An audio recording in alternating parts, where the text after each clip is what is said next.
வரக்கூடிய சட்டமன்ற தேர்தலில் திமுக கூட்டணியில் இணையுது எஸ்டிபிஐ கட்சி. முக்கிய செய்தியாக நம்ம பார்க்கிறோம். விவரங்களோடு செய்தியாளர் ரமேஷ் இணைந்திருக்கிறார். ரமேஷ் வணக்கம். இப்போ இவங்களுடைய சந்திப்பு இன்னைக்கு நடக்குதுன்னு சொல்கிறாங்க. எத்தனை மணி அளவில் இந்த சந்திப்பு நடைபெற இருக்கு? மேலும் இந்த தொகுதி பங்கீடு அதை பற்றிலாம் இன்னைக்கே பேசுகிறாங்களா? என்ன நிலவரம்? திமுக கூட்டணியில எஸ்டிபிஐ கட்சி புதிதாக இணைகிறது. எஸ்டிபிஐ கட்சியை பொறுத்த வரைக்கும் கடந்த 2024 நாடாளுமன்ற தேர்தலில் அதிமுக கூட்டணியில இணைந்து அதிமுக கூட்டணியில போட்டிட்டு இருந்தாங்க. ஆனா அதிமுக பாஜக கூட்டணி உறுதியானதுக்கு பிறகு அதிமுக கூட்டணியில இருந்து விலகுகிறோம் அப்படின்னு எஸ்டிபிஐ சார்பில் அறிவிக்கப்பட்டிருந்தது. இந்த நிலையில தான் எஸ்டிபிஐ கட்சி திமுக கூட்டணியில இணைய போகிறது.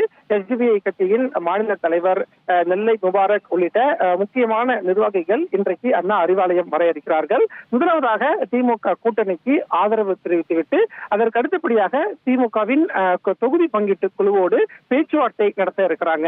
எஸ்டிபிஐ கட்சியை பொறுத்த வரைக்கும் இந்த முறை திமுக கூட்டணியில எங்களுக்கு போட்டியிடுவதற்கு வாய்ப்பு வழங்கணும் அப்படிங்கிறது அவர்களுடைய கோரிக்கையாக இருக்கிறது. திமுக தரப்புல எஸ்டிபிஐ கட்சிக்கு ஒரு தொகுதி ஒதுக்கப்படலாம் அப்படிங்கிற தகவல் இருக்கு.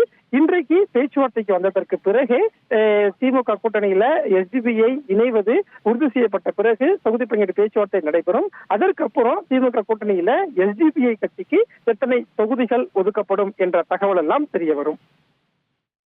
உங்களுடைய தகவல்களுக்கு நன்றி ரமேஷ். இனி செல்லும் இடமெல்லாம் செய்தி. தந்தி டிவியின் வாட்ஸ்அப் சேனலை ஃபாலோ பண்ணினா செல்ல இருக்கும் இடமெல்லாம் செய்தி. இதோ QR கோட் இப்பவே ஸ்கேன் பண்ணுங்க, ஃபாலோ பண்ணுங்க.